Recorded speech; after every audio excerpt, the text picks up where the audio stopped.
A verdade que destruiu minha vida e depois me reconstruiu não começou com um grande acontecimento, nem com uma revelação dramática de filme. Ela começou de forma quase imperceptível, como uma pequena rachadura que cresce devagar, silenciosa, até o momento em que você percebe que tudo onde pisava desmoronou. E talvez o mais curioso seja que, por muito tempo, eu mesmo ignorei essa rachadura. Talvez porque admitir a própria verdade dói mais do que enfrentar as mentiras dos outros.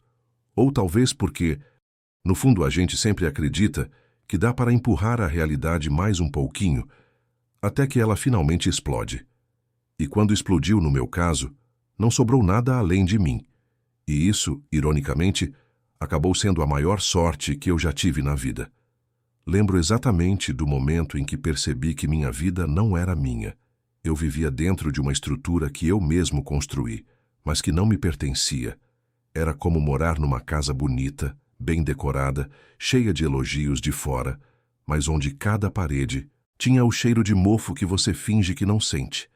Essa casa era minha rotina, minha identidade, meu jeito de ser, tudo moldado para agradar, para parecer forte, para nunca decepcionar as expectativas que, de tão pesadas, faziam minha coluna doer mesmo quando eu estava sentado. E foi num dia completamente comum, um daqueles dias em que você acorda sem imaginar que o mundo vai virar de cabeça para baixo, que a primeira verdade se revelou.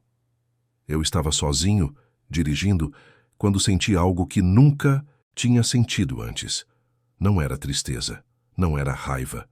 Era um tipo de vazio tão profundo que parecia que alguém tinha apagado meu nome de dentro de mim. Eu olhei pelo retrovisor e parecia ver um estranho. Ali estava um rosto que sorria para todos, que dizia sim, que carregava peso demais, mas que nunca parava para perguntar: o que você quer? O que você sente? Por que você se anula tanto? E foi ali, naquele carro parado no semáforo, que percebi a verdade que destruíra minha vida antes mesmo de eu reconhecê-la. Eu tinha passado anos vivendo para todo mundo, menos para mim. Essa verdade veio como um soco. E a primeira reação que tive não foi tentar consertar nada.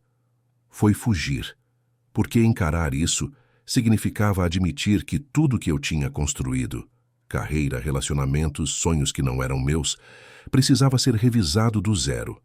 E quem é que quer desmontar a própria vida quando finalmente parece que você está indo bem? Só que existe uma hora em que a vida para de te pedir e começa a te obrigar. Foi nessa época que os sintomas começaram.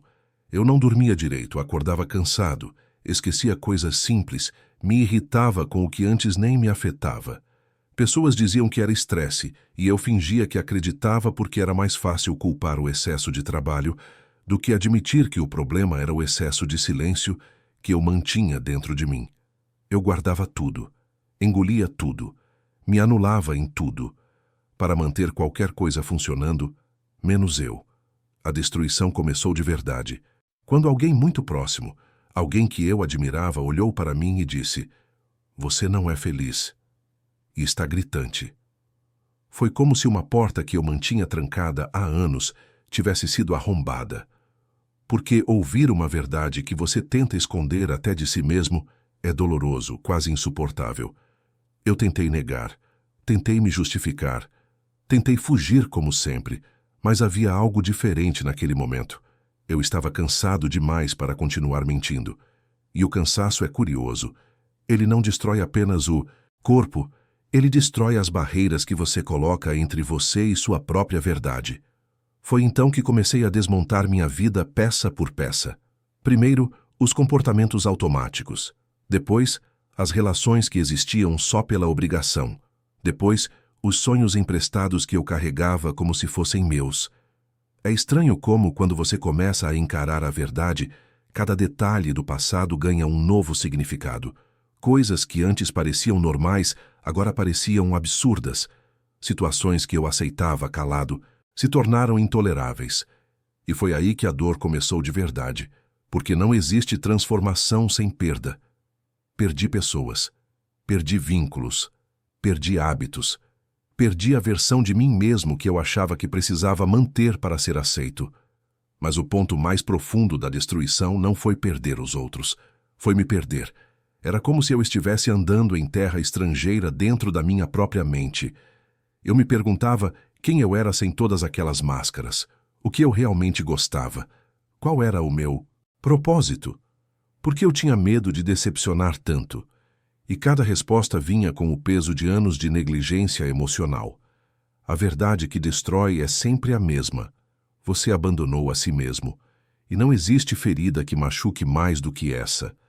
Eu cheguei ao fundo do poço numa noite silenciosa, sentado no chão do quarto, luz apagada, tentando entender em que momento eu havia me tornado um espectador da minha própria vida.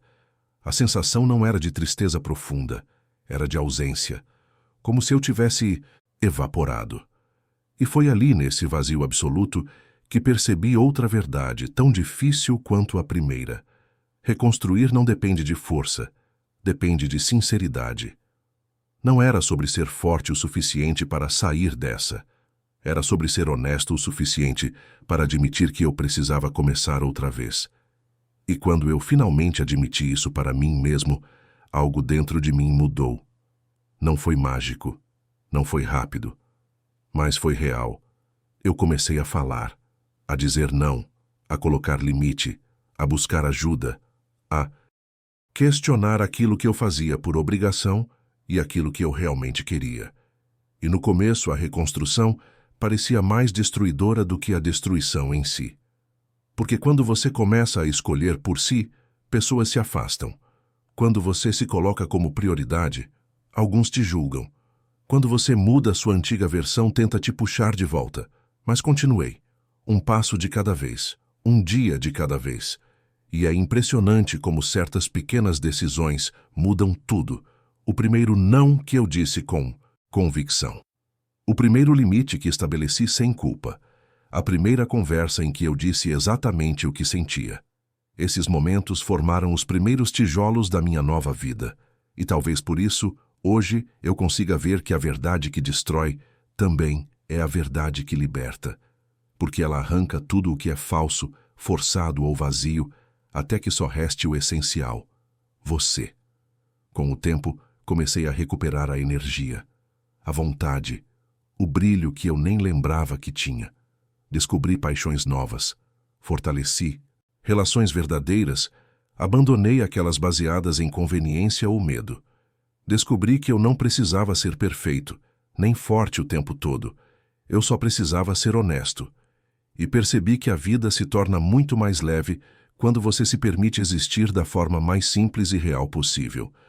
Hoje, eu olho para trás e vejo que ter minha vida destruída pela verdade foi a melhor coisa que poderia ter acontecido comigo, porque aquilo que desmoronou nunca foi realmente meu, e aquilo que reconstruí, tijolo por tijolo, agora é sólido, verdadeiro e profundamente meu. E se você está ouvindo isso agora e sente que está vivendo numa casa que não te pertence, que seu nome não cabe dentro da sua própria vida, talvez essa seja a verdade que você tenha evitado por muito tempo. E talvez essa verdade seja exatamente o que vai te libertar. Se essa história fez sentido para você, se tocou alguma parte sua que você não costuma mostrar para ninguém, deixa um comentário contando qual foi a verdade que mudou sua vida. Se inscreve no canal para continuar essa jornada comigo, porque aqui a gente fala do que ninguém fala, mas que todo mundo sente. E claro, deixa o like para ajudar esse vídeo a alcançar outras pessoas que talvez estejam precisando ouvir exatamente isso hoje. Porque às vezes tudo que alguém precisa para começar a se reconstruir é saber que não está sozinho.